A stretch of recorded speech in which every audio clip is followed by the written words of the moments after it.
Hello, NAPA. It's Brian Graff, NAPA's Executive Director. I'm very glad to be with you today. And I want to talk a little bit about the election because people are asking, what do I think is going to happen and what does it mean for the country and what does it mean for retirement advisors? So, in terms of the election and as of the date that this is being recorded, certainly Romney's been taking a bunch of hits in the press, and a lot of them are self-inflicted.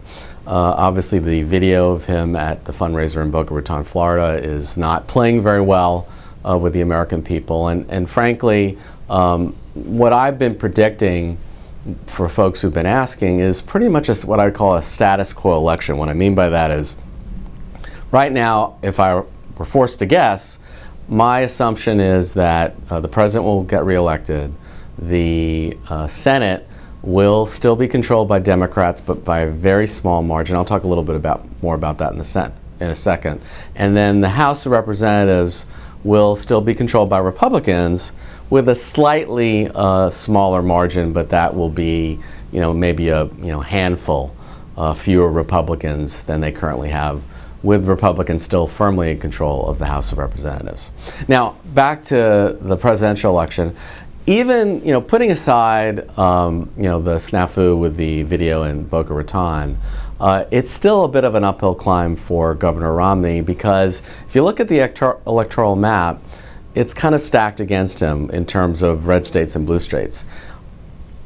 Even assuming if you can turn things around, in order for him to win, he'd have to win all of the following states. He'd have to win North Carolina, which it looks like he's got a pretty good shot at, but he also have to win Virginia, Florida, Ohio, and either Wisconsin or Iowa. And that's a lot to ask to sweep all of those toss-up states is pretty much a tall order, and that's why I have to guess right now, particularly given the fact that the numbers in Virginia and Ohio don't look too good, that the president would win either one of those states, and that would kind of block Romney out. So that's kind of where it stands. Now, obviously, things can change. 7 weeks in politics is a very long time, and particularly with the debates coming up, it's really for the presidents to lose.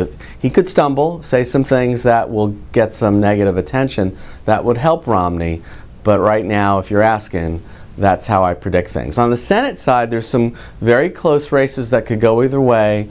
Races in Connecticut, races in Montana, and a few other states.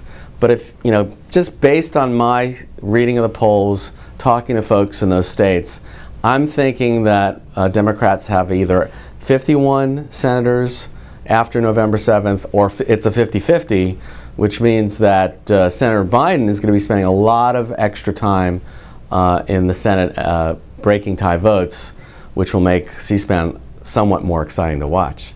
What does this mean for advisors? Well, a status quo election really means status quo. We're going to get to a lame duck, and I'm going to be reporting back after the election what I'm expecting during the lame duck session in more detail.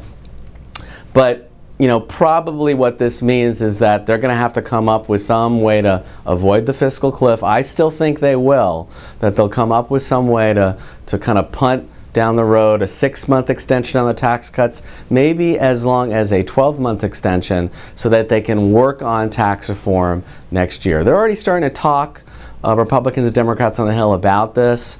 There was a trial balloon on a 6-month extension just a couple days ago. So I do think status quo sort of means status quo. And what I mean by that is still some partisan gridlock that we're going to have to work through. Obviously, we'll know more after November 7th. It's going to be exciting, and we'll talk to you soon.